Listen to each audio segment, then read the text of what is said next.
Hey guys, so I know we've already talked about these notes, but I wanted to make a video so that you could come back and listen to me explain some of these problems again, just in case you're struggling with it. So we've gone over these. I'm specifically going to go over 3 problems with you right now, starting easy. So the reason this problem, number 2, in your notes is easy is because I have a common denominator, okay? These are the same. So I don't need to find the least common denominator. I simply have to combine. In fact, this problem is going to be subtraction. So the only tricky thing with subtraction is that you have to subtract this whole fraction, okay? So what I like to do is distribute the negative. So the trick I use is to change the minus to a plus and then change all of the signs in the second fraction, just in the numerator, okay? So I just did that. That is distributing the negative. So now that I've done that, it's just simply combining like terms. In fact, these x's are going to cancel out. See ya later. And the y's are going to combine. 5y and 4y will combine to 9y, all over my common denominator, which is 24xy. Now I can simplify this. 9 and 24 are both divisible by 3.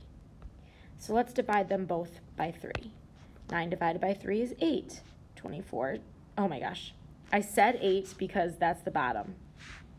Oops, 9, so a little mixed up. 9 divided by 3 is 3. 24 divided by 3 is 8. My brain worked too fast there. And then additionally, I can cancel out the y's. So I'm just left with an x on the bottom, and that gives me my final answer, 3 over 8x. I'm done. Okay, so now number 4 looks like we have a common denominator, but it's not exactly the same, okay? So we call these exact opposites, where x minus 6 and 6 minus x, they're exact opposites. And what I mean by that is this x is positive, the other one's negative. This 6 is negative, the other one's positive. They are exactly opposite. When that happens, I can factor out a negative from either one of these, okay? But I like to find the one that looks backwards. That's usually the one I factor the negative out. Now, this is an interesting problem because it's a minus, so something weird is going to happen. But what I like to do in this situation is rewrite this as x minus 6, and when I factor out the negative, I prefer to just throw that negative up in the numerator on top. So it's the same as having a negative out in front, but I've simply taken that negative and moved it up to the top, which I'm allowed to do with fractions. It doesn't matter if the negative's on the top or the bottom.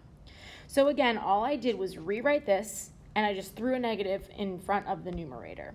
Now, if that numerator was something like this, let's say that numerator was like an x plus 2 and not just a 2, then if I threw the negative up in front, I'd have to go like that.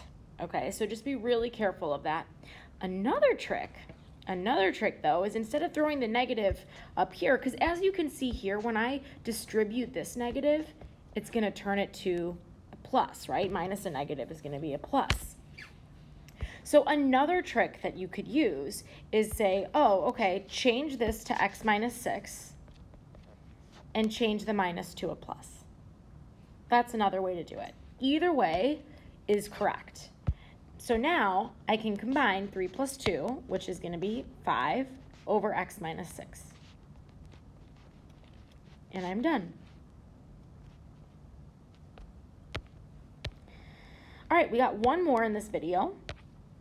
This one's going to be a little bit more of a challenge because I am going to have to find a common denominator. So I cannot factor the first numerator at all, so I'm just going to leave it. But I can factor this one. This is going to factor to an x minus 3 and an x plus 2. Okay, so the LCD, or the least common denominator, I need every part of every denominator to be accounted for. Meaning this, I have an x plus 2 in the first fraction, so I need an x plus 2 denominator in my common denominator, all right? So I'm done with my first fraction. Looking at my second, well, there's an x minus 3 in the denominator, so I need that there. And there's also 1x minus 2. Well, in my common denominator, I already have 1x minus 2. So I don't need to write it down again. That x, did I say x minus 2? That x plus 2 is already accounted for. Sorry if I'm saying weird things. I'm tired, but I don't know. My brain's all jumbled. But hopefully it's making sense, okay? We've got an x plus 2, which was accounted for in each denominator, and we got our x minus 3. All right, so now I need to multiply each individual fraction by whatever is missing from the common denominator. So in my first fraction, I already have the x plus 2, but I don't have the x minus 3. So I need to multiply that into my fraction.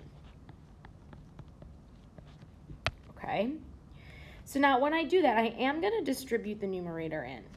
So what I end up with is x squared minus 3x. And now that's over my common denominator.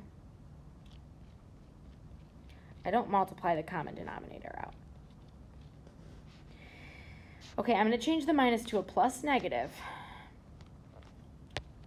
Hey, I already have both parts of this denominator in my common denominator, so I'm not missing anything, and therefore I don't have to multiply anything to the second fraction. So I'm just going to leave it as a negative 10 over x minus 3, x plus 2. So now I have a common denominator. Once I have my common denominator, I can add my numerators. So nothing combines in my numerators. I'm just going to write out my trinomial, x squared minus 3x minus 10, all over my common denominator, x minus 3, x plus 2. All right, you always want to try to factor at the end if possible, and this numerator is going to be factorable. So 5 times 2 gives me 10. And if I have a negative 5 and a positive 2, then those inside numbers would combine to negative 3. So that does factor. And sure enough, it's going to simplify. X minus 3, x plus 2. Notice the x plus 2's will cancel. So at the end of these problems, you must refactor the numerator if possible, and then reduce if possible.